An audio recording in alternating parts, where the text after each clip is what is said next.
The Magic Lamp, rewritten by R1355. Ivor Hugh, the newest narrow gauge engine, was having a wonderful journey on the Skarloey Railway, but he is young and still needs a lot to learn. One day, the winding gear in Slate Quarry is broken, so Think Controller chooses Ivor Hugh to take a train load of special equipment for the repairs before the sunrise. Early that night, Ivor Hugh is preparing to leave with his train. Before he leaves, he listens to the story from Skarloey. Did you all know the story about Proteus and Magic Lamp? I didn't hear you used to work at Metsoda, really, Grandpuff. Duke smiled. Ah, yes indeed, Falcon. But he is transferred into Skarloey Railway before you and Stuart arrived. Yes indeed, Duke. Anyway, Proteus is a yellow engine who has identical shape as a handle and has a lamp on the top of his funnel. He's a wise engine, wiser than me or Duke, but also he's mysterious. Duke chuckles. Yes indeed, Skarloey.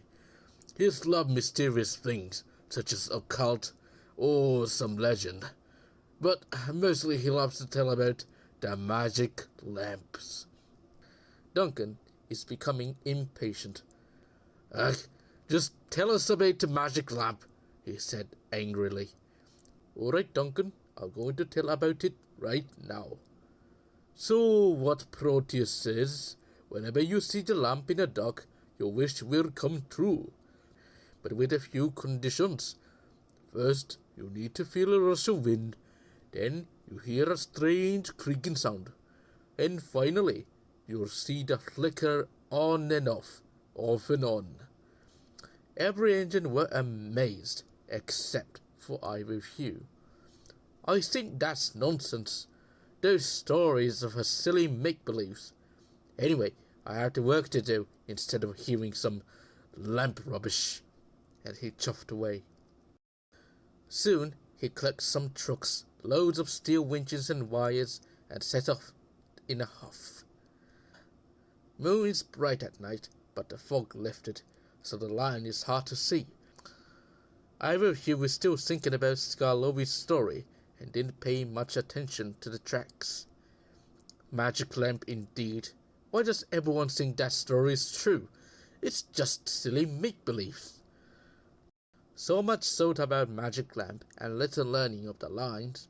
Ivor Hugh takes the wrong line that takes far away from the Slate Quarry at the junction. Just then, a rush of wind blew. Then he heard a creaking sound, and his wheel began to wobble. Finally, up ahead the light flickered on and off and on. Then he saw the fogman lantern creak and croak outside his cabin. I knew it wasn't the magic lamp. It's just silly make-believes. But he slowed down, and he was a bit worried about being lost in the fog. Ivor Hugh is now further away from Quarry, and he is becoming more worried. I hope I can make it to the Slate Quarries on time. Then suddenly, he heard a creaking noise, and his wheel began to wobble again. Finally, up ahead, the flickered on and off and on.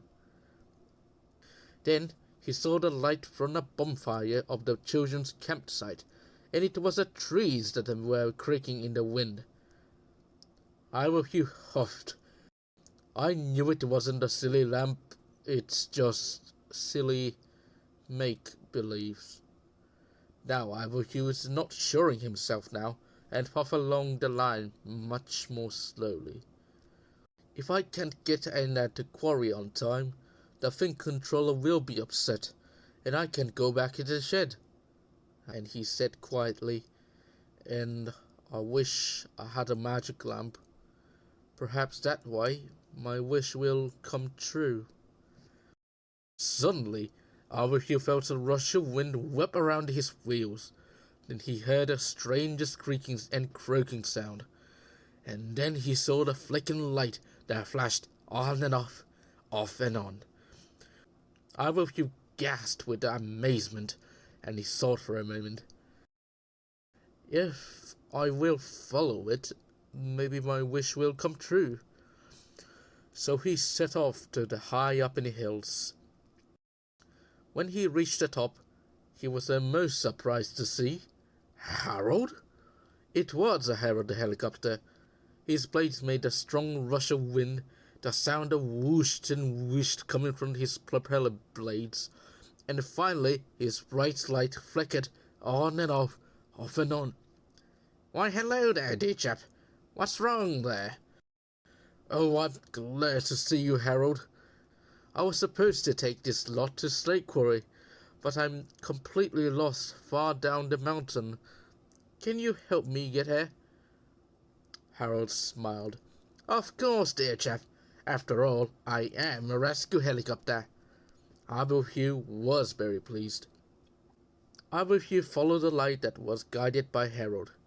He was glad to have a lucky lamp to guide through the down line. After dropping off the trucks and puffing back down the line, and he had a lot to think about the magic lamp, and he smiled. Maybe the magic lamp is not entirely true, but at night I always need a light and have to know the right direction to go. And Aberhue smiled happily and went back home.